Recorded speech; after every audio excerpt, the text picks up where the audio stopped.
நம்ம இப்போ வந்து பார்த்தீங்கன்னா, குடியுரிமை இழப்பதற்கான வழிமுறைகள பார்ப்போம். குடிமுறைய வந்து எப்படி இழக்குறாங்கன்னா, 3 வழிமுறைகள்ல வந்து இழக்குறாங்க. அது வந்து பார்த்தீங்கன்னா, ஃபர்ஸ்ட்டு வந்து குடியுரிமையை துறத்தல், அடுத்தது வந்து குடியுரிமை முடிவுக்கு வருதல், அடுத்தது வந்து குடியுரிமை மறுத்தல். இந்த 3 முறையில வந்து குடியுரிமையை ஒருவர் வந்து இழக்கிறாரு. குடியுரிமை துறத்தல் அப்படின்னா வந்து பார்த்தீங்கன்னா, ஒருவர் வந்து வெளிநாட்டு குடியுரிமை பெறும் பட்சத்தில வந்து, அவருக்கு வந்து இந்திய குடியுரிமை வந்து தாமாகவே வந்து அவர் வந்து துறந்துர்றாரு. அவருக்கு வந்து குடியுரிமை வழங்கப்படாது பார்த்தீங்கன்னா. ஒருவர் வந்து வெளிநாட்டில குடியுரிமை பெற்றுறாருன்னா, அவங்களுக்கு வந்து இந்திய குடியுரிமை வந்து அவங்களுக்கு கிடைக்காது. அடுத்தது வந்து பார்த்தீங்கன்னா, குடியுரிமை முடிவுக்கு வருதல். ஸோ, இப்போ ஒருத்தர் வந்து இந்திய குடிமகனா இருக்காரு. அவரு வந்து பார்த்தீங்கன்னா, வெளிநாட்டில போய் தங்கிக்கிறாரு, வேலை செய்றாருன்னு வச்சுக்கங்களேன். அந்த நாட்டில கொஞ்ச நாள் கழிச்சு அந்த நாட்டு குடிமகனா மாறிர்றாரு.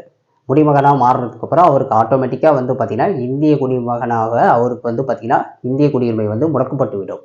ஸோ, அது வந்து பார்த்தீங்கன்னா, முடிவுக்கு வந்துரும். ஸோ, இதுதான் வந்து பார்த்தீங்கன்னா, குடியுரிமை முடிவுக்கு வருதல். ஒரு வெளிநாட்டில வேலை செய்றாரு, அவரு அந்த நாட்டில குடிமகனா ஆயிடுறாருன்னா, அவருக்கு ஆட்டோமேட்டிக்கா வந்து இந்தியன் சிட்டிசன்ஷிப் வந்து கேன்சல் பண்ணிடுவாங்க. ஓகேங்களா? அடுத்தது வந்து பார்த்தீங்கன்னா, குடியுரிமை மறுத்தல். இந்த மறுத்தல் என்ன பார்த்தீங்கன்னா, நீங்க வந்து ஒரு இந்திய குடிமகனா இருக்கீங்க. வந்து பார்த்தீங்கன்னா, ஒரு மோசடியோ, ஒரு வந்து பார்த்தீங்கன்னா, தவறான ஒரு அரசியல் பிரதிநிதித்துவம் செய்றீங்க. அல்லது வந்து பார்த்தீங்கன்னா, ஒரு அரசியலமைப்புக்கு சட்டத்திற்கு புறம்பாக செயல்படுறீங்க. இந்திய அரசியலமைப்பு சட்டத்திற்கு புறம்பா செயல்படுறீங்கன்னா, இந்திய அரசே வந்து பார்த்தீங்கன்னா, ஒரு ஆணை வழங்கி உங்களுடைய குடியுரிமைய வந்து இழக்கச் செஞ்சுருவாங்க. ஓகேங்களா? உங்களுக்கு வந்து குடியுரிமை மறுக்கப்பட்டு விடும் இந்த நாட்ல வந்து பார்த்தீங்கன்னா. இந்த மாரி ஒரு மோசடி, ஒரு தவறான நடவடிக்கையில் ஈடுபடும்போது, இந்திய அரசே வந்து பார்த்தீங்கன்னா, உங்களுடைய குடியுரிமைய ரத்து பண்ணிடுவாங்க. ஸோ இந்த 3 முறைகள் தான் வந்து பார்த்தீங்கன்னா, குடியுரிமை இழப்பதற்கான வழிமுறைகள். குடியுரிமை இழப்பதற்கான வழிமுறைகள் என்னென்ன பார்த்தீங்கன்னா, குடியுரிமையை துறத்தல், குடியுரிமை முடிவுக்கு வருதல், குடியுரிமையை மறுத்தல். இது 3 தான். ஸோ நம்ம வந்து இப்போ வந்து பார்த்தீங்கன்னா, குடியுரிமை பெறுவதற்கான வழிமுறைகள் பார்த்தோம். அடுத்தது குடியுரிமை இழப்பதற்கான வழிமுறைகளையும் பார்த்தோம். ஸோ அடுத்தது வந்து பார்த்தீங்கன்னா, குடியுரிமையே வந்து 2 மெயினா பிரிச்சிருக்காங்க. ஒண்ணு வந்து பார்த்தீங்கன்னா, நாட்டுரிமை, குடியுரிமை. நாட்டுரிமைக்கும் குடியுரிமைக்கும் என்ன வித்தியாசம்? அடுத்தது நாட்டுரிமை என்பது ஒருத்தர் வந்து பார்த்தீங்கன்னா, பூர்வீகம், இனம், பிறப்பு இதன் அடிப்படையில தான் வந்து பார்த்தீங்கன்னா, ஒரு நாட்டுரிமையை பெறுறாரு. அவங்களோட பூர்வீகமா இருந்திருக்கும், அல்லது அவங்களுடைய இனம் அந்த நாட்ல வந்து வாழ்ந்திருக்கும். இல்லது வந்து பார்த்தீங்கன்னா, அவரு அந்த நாட்ல பிறந்திருப்பாரு. இதன் மூலியமா பெறப்படும் உரிமை தான் வந்து பார்த்தீங்கன்னா, நாட்டுரிமை. ஓகேங்களா? குடியுரிமை என்பது பார்த்தீங்கன்னா, ஒரு நாட்டினுடைய அரசு வந்து அவருக்கு சட்ட முறைகளால் தரப்படக்கூடியது. சட்ட அடிப்படையில வந்து அவங்களுக்கு தரக்கூடிய உரிமை தான் வந்து பார்த்தீங்கன்னா, குடியுரிமை. குடியுரிமை வந்து பார்த்தீங்கன்னா, இந்த நாட்டுக்கு நாடு மாறுபடும். பார்த்தீங்கன்னா, ஆ பூர்வீகம் இந்த நாட்டுரிமை வந்து பார்த்தீங்கன்னா, உங்களால எங்க போனாலும் மாத்திக்க முடியாது. அது வந்து பார்த்தீங்கன்னா, நாட்டுரிமை வந்து நீங்க எங்க போனாலும் அந்த நாட்டுரிமை உங்களுக்கு இருக்கும். ஆனா குடியுரிமை வந்து பார்த்தீங்கன்னா, நாட்டுக்கு நாடு மாறுபடும். நீங்களும் அத வந்து மாத்திக்கலாம். ஸோ அந்த நாடு சட்டம் வந்து உங்களுக்கு என்ன தருதோ வந்து அதுதான் குடியுரிமை. ஸோ இதான் வந்து பார்த்தீங்கன்னா, நாட்டுரிமைக்கும் குடியுரிமைக்கும் உள்ள வித்தியாசம். அடுத்தது வந்து பார்த்தீங்கன்னா, இந்தியாவோட குடியுரிமை வந்து பார்த்தீங்கன்னா, இந்திய அரசியலமைப்பு சட்டத்தில வந்து நமக்கு வந்து பார்த்தீங்கன்னா, இந்திய குடியுரிமை வந்து ஒற்றை குடியுரிமை குடுக்குது. Single citizenship. நமக்கு வந்து பார்த்தீங்கன்னா, ஒற்றை குடியுரிமை தான். இந்திய நாட்டில் நீங்க எங்க பிறந்திருந்தாலும், எந்த மாநிலத்தில பிறந்தாலும் ஒரே ஒரு குடியுரிமை தான் உங்களுக்கு இருக்கும். ஆனா வந்து பார்த்தீங்கன்னா, ஒரு சில நாடுகள்ல வந்து பார்த்தீங்கன்னா, தேசிய குடியுரிமை, மாநில குடியுரிமைன்னு இருக்கும். நாட்டுக்கு ஒரு குடியுரிமை, நீங்க அந்த மாநிலத்தில வசிக்கும்போது, அந்த மாநிலத்தில ஒரு குடியுரிமை இருக்கும். அதுக்கான நாடுகள் பார்த்தீங்கன்னா, அமெரிக்கா, சுவிட்சர்லாந்து. இரட்டை குடியுரிமை உள்ள நாடு வந்து பார்த்தீங்கன்னா, அமெரிக்கா, சுவிட்சர்லாந்து. இதில வந்து பார்த்தீங்கன்னா, தேசிய குடியுரிமைன்னு ஒன்று இருக்குது. மாநில குடியுரிமைன்னு 2 இருக்குது. ஓகேங்களா? இந்திய குடியுரிமை வந்து ஒற்றை குடியுரிமை. அடுத்தது வந்து பார்த்தீங்கன்னா, நமக்கு வந்து பார்த்தீங்கன்னா, இந்திய குடிமகன் இல்லாதவர் அதாவது வந்து இப்போ ஒரு வெளிநாட்டிலேருந்து வந்து இந்தியாவில் வந்து தங்கியிருக்கிறாருன்னா, அவரை வந்து நம்ம எப்படி சொல்றோம்னா, வெளிநாட்டு வாழ் இந்தியர். ஸோ என்ஆர்ஐ அப்படின்னா யாருன்னா பார்த்தீங்கன்னா, இந்திய குடிமகன், இந்திய குடியுரிமையை பெற்று வெளிநாட்டில் தங்கி வசிக்கும், வெளிநாட்டில் தங்கி வேலை பார்க்கும் இந்திய குடிமகன் தான் வந்து பார்த்தீங்கன்னா, நம்ம வெளிநாட்டு வாழ் இந்தியர் அப்படின்னு சொல்றோம். ஓகேங்களா? என்ஆர்ஐ நான் ரெசிடென்ட் இந்தியன். இவங்கள வந்து நம்ம என்ஆர்ஐன்னு அழைப்போம். ஓகேங்களா? அடுத்தது வந்து இந்திய பூர்வீக குடியினர். அவங்க வந்து பார்த்தீங்கன்னா, இந்தியாவோட பூர்வீக குடியினரா இருப்பாங்க. ஆனா வந்து பார்த்தீங்கன்னா, வெளிநாட்டு குடியுரிமைய வச்சு வெளிநாட்ல வாழ்ந்துட்டு இருப்பாங்க. உதாரணத்துக்கு பார்த்தீங்கன்னா, இந்திய பூர்வீக குடியுரிமை பெற்று இப்ப அமெரிக்காலலாம் இருக்காங்க பார்த்தீங்களா? வந்து அமெரிக்காவோட விசா பெற்றுட்டு, அங்க ஒரு சிட்டிசன்ஷிப் பெற்றுட்டு அங்க வாழ்றாங்க பார்த்தீங்களா? அவங்கள மாரி சில பேருக்கு வந்து பார்த்தீங்கன்னா, இந்திய பூர்வீக குடியினர்.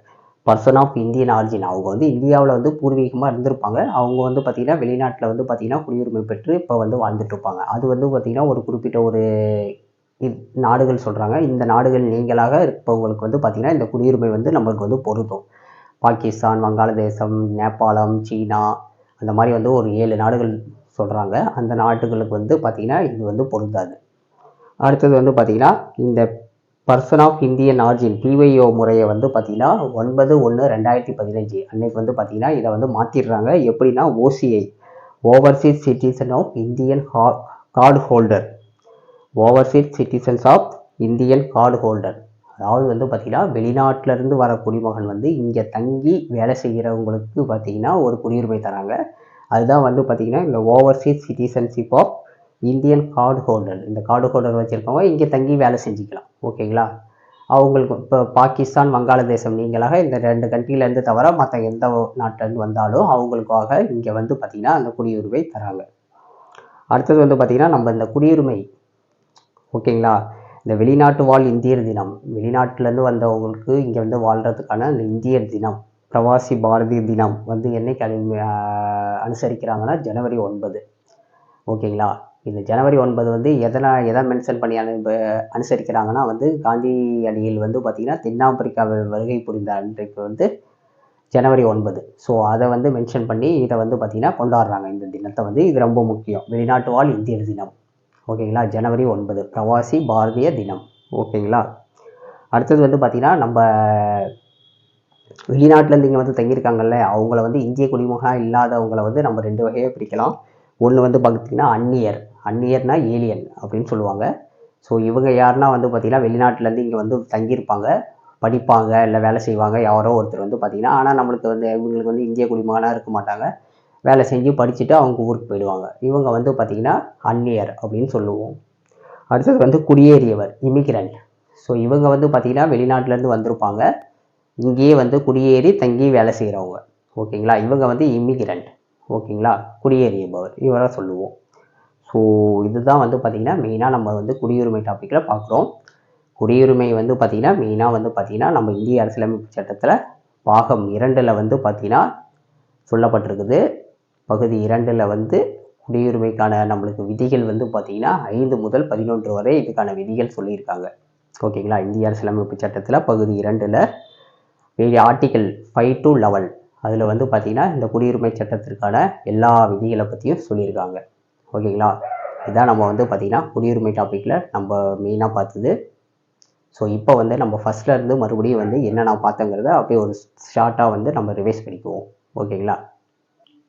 ஸோ நம்ம இது வரைக்கும் குடிமையல் டாப்பிக்கில் பார்த்ததை வந்து பார்த்திங்கன்னா ஷார்ட் அண்ட் ஸ்வீட்டாக இந்த இதில் பார்க்கலாம்.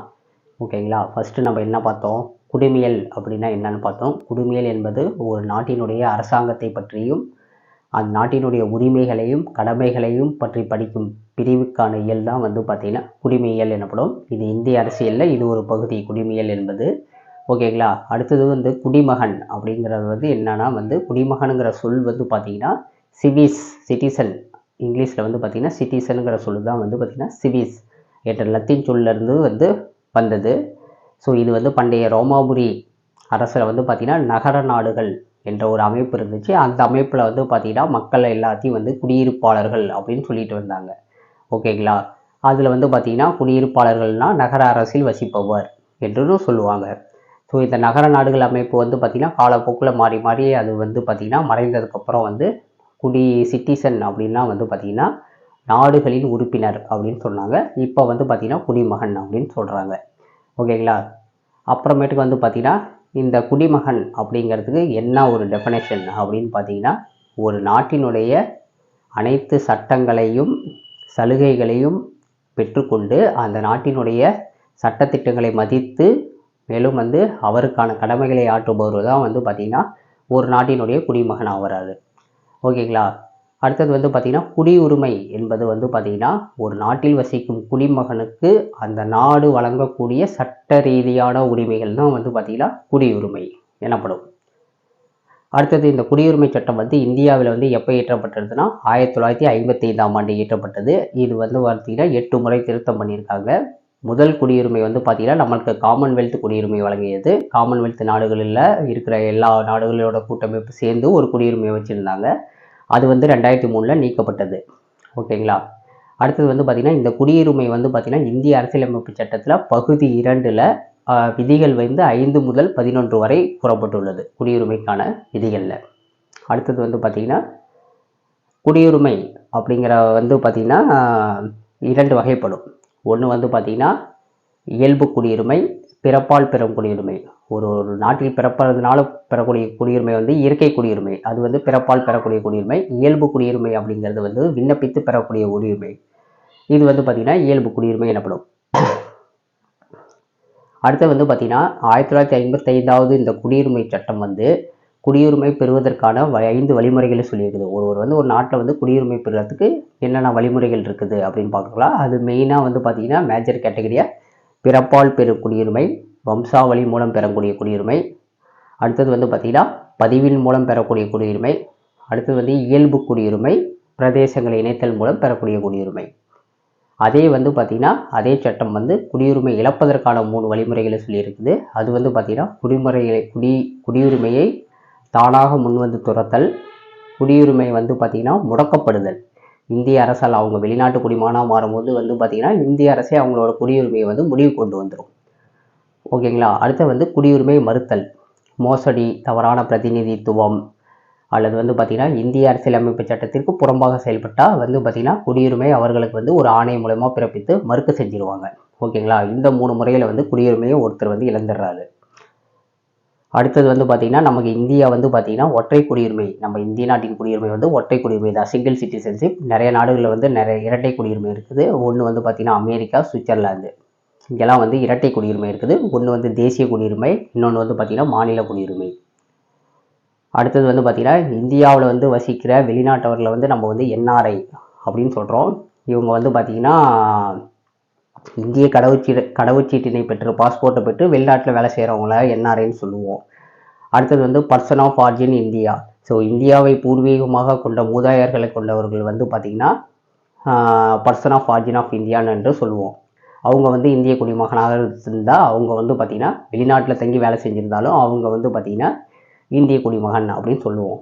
ஆர்டியன் ஆர்ஜின் முறை வந்து பார்த்திங்கன்னா நீக்கப்பட்டு 9/1/2015 அன்று நீக்கப்பட்டு OCI overseas citizen card holder அப்படிங்கிற முறையை வந்து இந்திய அரசு வந்து கொண்டிருக்கோம். ஸோ இவங்க வந்து பார்த்திங்கன்னா இந்தியாவின் பூர்வீகமாக கொண்ட மூதாதையர்களை கொண்ட குடியுரிமையை பெற்று இந்தியாவில் வசித்து வேலை செய்கிறவங்க. இவங்களுக்கு வந்து பார்த்திங்கன்னா இவங்க வந்து ஒரு கார்டு நம்ம வந்து கொடுத்துருப்போம். ஸோ இது மூலயமா இவங்க வந்து இந்தியாவில் தங்கிக்கலாம், வேலை செஞ்சுக்கலாம். ஆனால் வந்து இவங்களுக்கு வந்து வாக்களிக்கக்கூடிய உரிமை வந்து இல்லை. ஓகேங்களா. இந்த ஓசிஐ கார்டு வச்சுருக்கவங்களுக்கு. அடுத்தது வந்து பார்த்திங்கன்னா நம்ம இந்திய குடிமகனில் வந்து பார்த்திங்கன்னா இல்லாதவர்களை வந்து பார்த்திங்கன்னா அவங்களுக்கு இந்த வெளிநாட்டு குடிமக்கள் இருக்காங்க பார்த்திங்களா, அவங்களுக்கு வந்து பார்த்திங்கன்னா நம்ம வந்து கொண்டாடக்கூடிய தினம் தான் வந்து பார்த்திங்கன்னா பிரவாசி பாரதிய தினம், வெளிநாட்டு வாழ் இந்தியர் தினம். இது வந்து பார்த்திங்கன்னா ஜனவரி 9 அன்று கடைபிடிக்கப்படுகிறது. காந்தியடிகளின் வருகை, தென்னாப்பிரிக்காவிலேருந்து காந்தியடிகளின் வருகையை முன்னிட்டு இந்த தினம் கொண்டாடப்படுகிறது. அதே மாதிரி நமது நாட்டின் முதல் குடிமகன் அப்படின்னு யாருன்னு பார்த்தீங்கன்னா நமது குடியரசுத் தலைவர் தான் நமது நாட்டினுடைய முதல் குடிமகன். ஓகேங்களா. அடுத்தது வந்து பார்த்திங்கன்னா நம்மளை வந்து குடிமக்கள் வந்து பார்த்திங்கன்னா 2 முறையாக பிடிப்பாங்க. ஒன்று வந்து அந்நியர், ஒன்று வந்து குடியேறியவர். அந்நியர்னு நம்ம யாரை சொல்லுவோம்? ஸோ ஒருத்தர் வெளிநாட்டிலேருந்து இங்கே வந்து தங்கியிருக்காரு, இல்லை படிக்கிறாரு, வேலை செய்கிறாருன்னா அவரை வந்து அந்நியர்னு சொல்லுவோம். குடியேறியவர் வந்து பார்த்திங்கன்னா நம்ம வெளிநாட்டிலேருந்து இங்கே வந்து தங்கி வேலை செஞ்சு இங்கே இருக்கிறவர் வந்து பார்த்திங்கன்னா குடியேறியவர் அப்படின்னு சொல்லுவோம். ஓகேங்களா. இதுதான் வந்து இந்த சப்ஜெக்டில் ரொம்ப முக்கியமான பகுதிகள். ஸோ ரொம்ப முக்கியம்னு பார்த்தீங்கன்னா நீங்கள் வந்து இந்திய குடியுரிமை சட்டம் 1955ஆம் ஆண்டு இயற்றப்பட்டது. இது வந்து பார்த்தீங்கன்னா இந்திய அரசியலமைப்பு சட்டத்தில் பகுதி 2ல் விதிகள் 5 முதல் 11 வரை வந்து இதை சொல்லியிருப்பாங்க. அதே மாதிரி பிரவாசி பாரதிய தினம், வெளிநாட்டு வாழ் இந்தியர் தினம் வந்து ஜனவரி 9. ஸோ இந்திய குடியுரிமை பெறுறதுக்கான வழிமுறைகள் 5, இழப்பதற்கான வழிமுறைகள் 3. இதை மெயினாக பார்த்துங்க. இதுதான் ரொம்ப அடிக்கடி டிஎன்பிஎஸ்சி எக்ஸாமில் கேட்போம். தேங்க்யூ.